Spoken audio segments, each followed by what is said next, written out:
All right, in this video, I'm going to show you how it is that we can make a pattern that is inside a swatch. So this is what you do. If you go to swatches here, I know some of you have stumbled across this one. It's called foliage. So the way it works, of course, is you take any shape, and as long as this swatch is chosen, you will get that effect, or that look. There's another one that's also very popular, which is the one right next to it, Pomodoro, and there's that too. Okay, so these are two of the default swatch patterns that I see, and I want to show you how you can create your own. Okay, because ultimately you'd like to be the person who has people using your designs versus having to use someone else's all the time.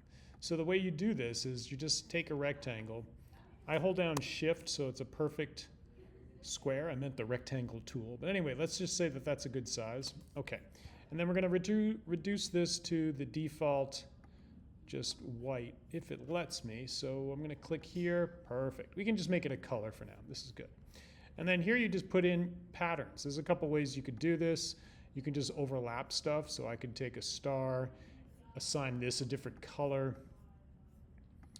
and then I could put this on top like so. I could put this one over here.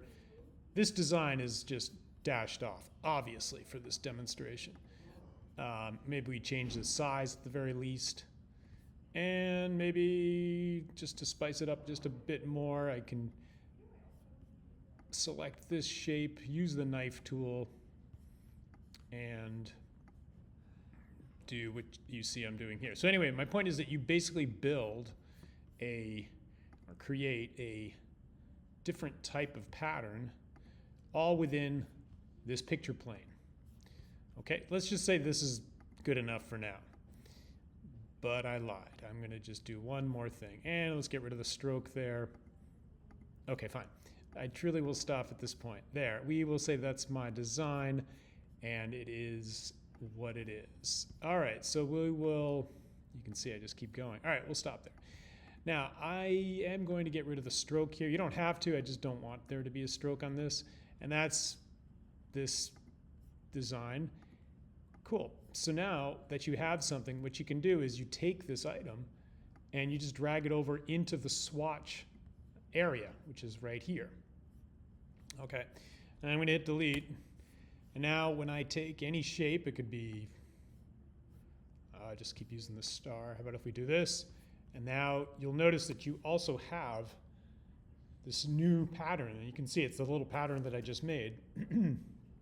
So if I apply this, let's see, you have to select the item. Yep, apply the swatch next.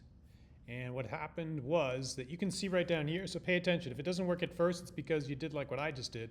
And you applied that pattern to the swatch only. So if I switch this, there it is. There's the pattern. I'm going to zoom out, and you can see the pattern is within there. So that's kind of a nice new trick you can use. And if you study, actually, let's look at the default one more time. Let's just go with